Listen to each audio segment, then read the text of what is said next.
Jordan Marshall, our Policy Development Manager. We're here to talk today about the news and its relevance to the self-employed this week. So it's obviously been a big week for the self-employed, mainly because of the release of the government's highly anticipated response to the Taylor Review of Modern Working Practices. What's more, the Department of Business, Energy and Industrial Strategy, BEIS, has also used the opportunity to publish a very detailed report on the so-called gig economy.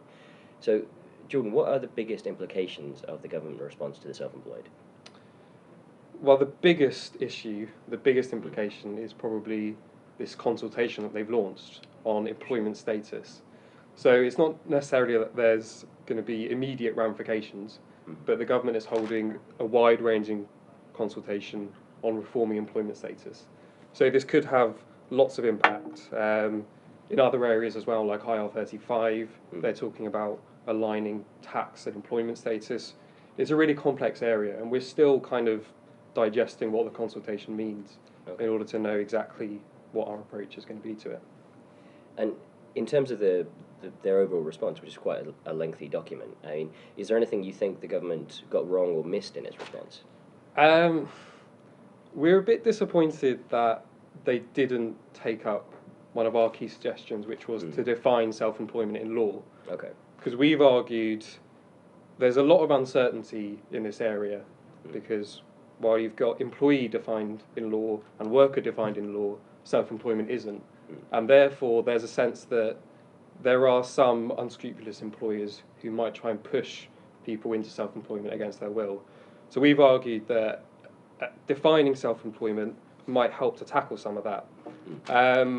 They didn't choose to do that. They said a definition could be gamed, there could be a risk of unintended consequences, and it might present difficulties for courts when they're trying to rule on a case, and it might not fit into this definition.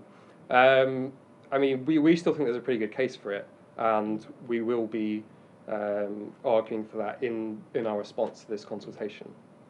And so, what do you think are the next steps from here? There's 4 consultations which have now been launched.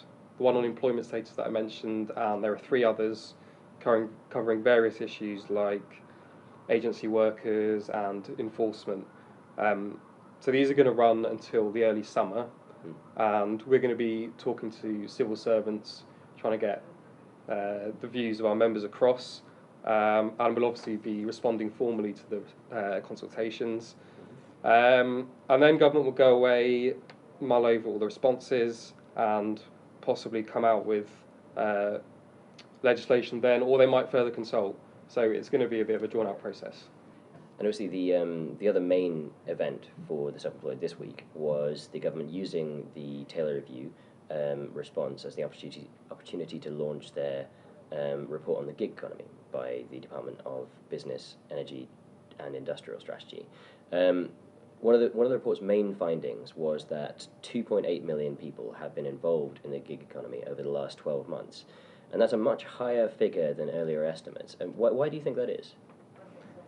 I think part of the differing estimates are because no one is quite sure what the gig economy is. There's no real consensus. Yeah. And I think what this report did, it was just surveying people rather than trying to examine their circumstances from a more neutral point of view. So anyone who's done any kind of work in the gig economy, that might be doing a few shifts with Uber, selling things through IPSE, is reported as being in the gig economy. So I think that's why it's a bit higher than previous estimates. And so, I mean, that was probably the headline figure from the report. What were some of the other most significant findings? The most interesting thing from my perspective was that the majority of people surveyed were very satisfied with working in the gig economy, and that kind of runs counter to a lot of the media narrative at the moment, which is that people are being exploited, people are not getting the rights that they want. So I found that quite interesting, and hopefully government will take that into account when they try and come up with any regulation. How do you think the report is likely to influence government policy on the gig economy over the next few months? Well, the first thing is probably they should be happy that they have more data now. They know what they're dealing with.